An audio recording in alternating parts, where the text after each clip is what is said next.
안녕하십니까. 명리학 초학자 여러분 반갑습니다. 백산입니다. 오늘은 비겁이 이 죄를 극하는 세 번째 시간입니다. 토가 수를 극하는 경우입니다.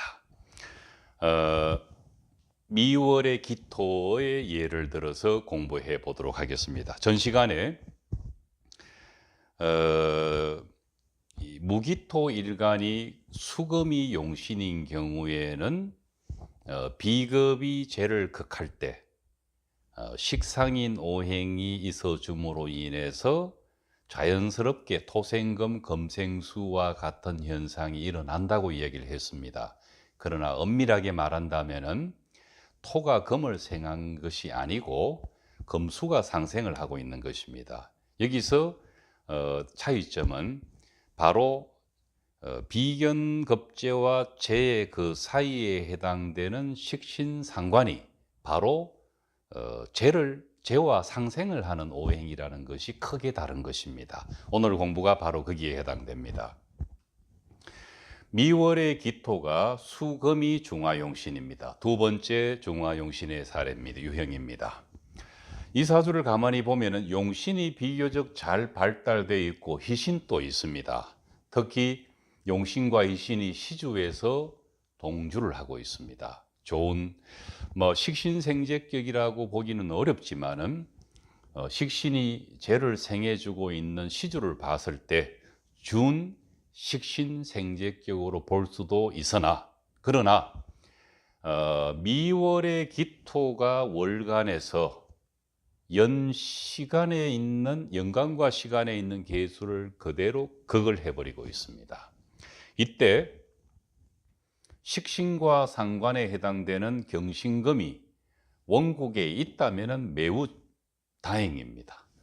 금수가 상생을 해서 토가 토의 극으로부터 상당히 이 금수 상생에서 사주의 중화를 유지할 수 있기 때문에 그렇습니다. 물론 무토나 기토는 없이 금수가 상생하는 모양으로 보이면은 전형적인 식신생재격입니다. 그러나 이 사주는 운에서 경신금을 만났을 때 이 계수와 시간에 있는 계수가 금수 상생을 합니다.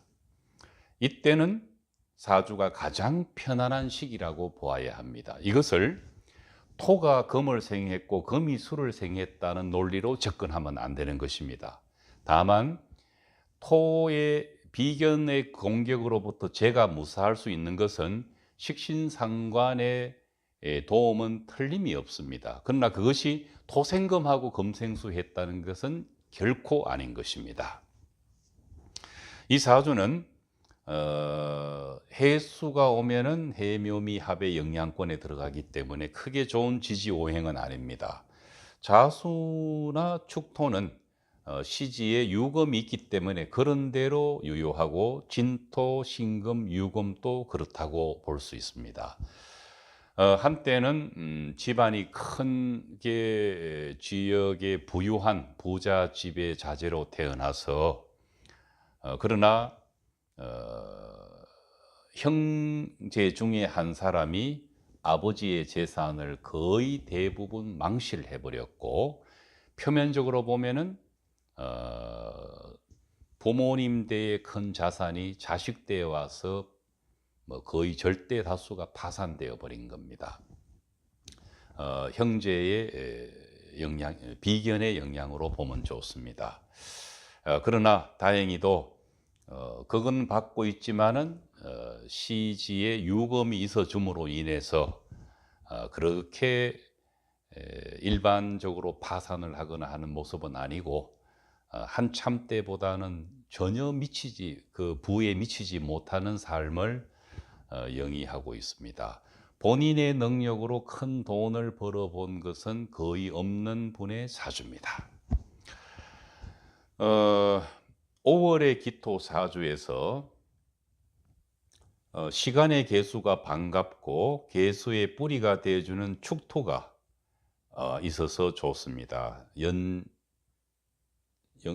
천간과 지지에 동조하고 있는 것은 좋습니다. 그러나 아쉬운 것은 5월의 무토가 계수를 거의 일방적으로 합거하고 있고 계수가 비록 축토에 건을 두고 있고 해수가 있지만 해수는 묘목으로 인해서 용신의 작용에 한계가 있습니다. 축토 역시 오화 옆에 있기 때문에 크게 자유로운 분위기는 아닙니다. 따라서 이 계수는 5월에 무토가 합거하면은 끌려갈 수 있는 분위기로 보아야 되는데 그것을 더 부추기는 것이 바로 5월의 병화 편인입니다. 화가 토를 더욱 조열하게 해서 강해진 토는 용신을 괴롭히고 있는 모습입니다. 운에서 임계수가 와도 그대로 무토고 가서 극을 해버리고 정화가 가서 불편하게 해버립니다.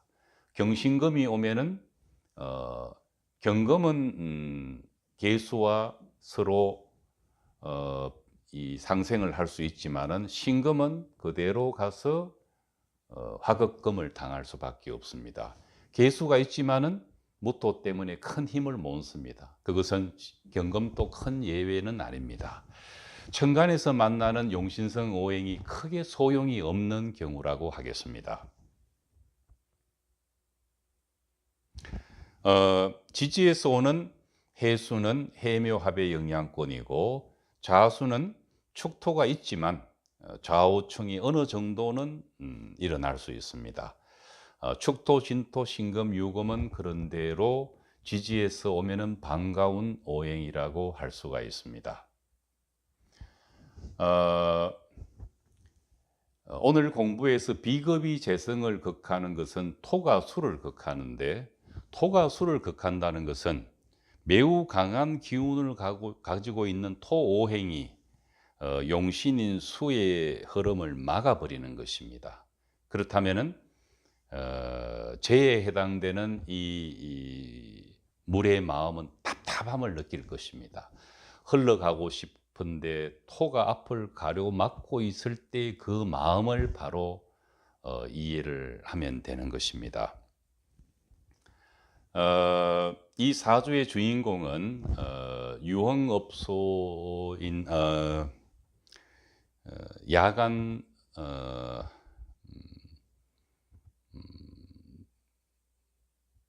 제가 그 이름을 잘 모르겠습니다만 춤추고 하는 그 야간 업소를 뭐라고 하죠?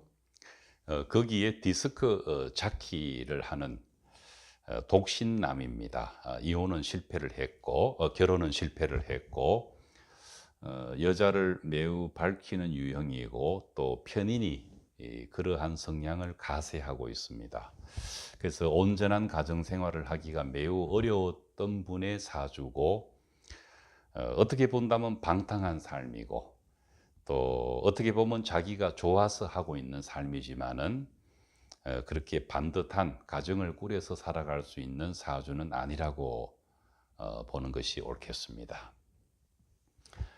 이 경우도 금이 와서 물을 생각하는 것은 금수상생이 틀림없지만은 토가 수를 극할 때 병화가 없다 손 치더라도 식신상관에 해당되는 금이 와서 토생금 금생수 하는 것은 결코 아니라는 것을 이번 공부에서 분명하게 배워놓으면 도움이 될 것으로 보입니다. 바로 5월에 무기토가 금수상생을 하는 것은 토생금 금생수의 개념이 아니고 다만 토국수 하는 것을 막아주는 듯이 보이는 식신과 상관이 금수상생을 하고 있기 때문에 그렇습니다. 5월에 메마른 토가 금을 생한다는 것은 이치에 맞지 않습니다.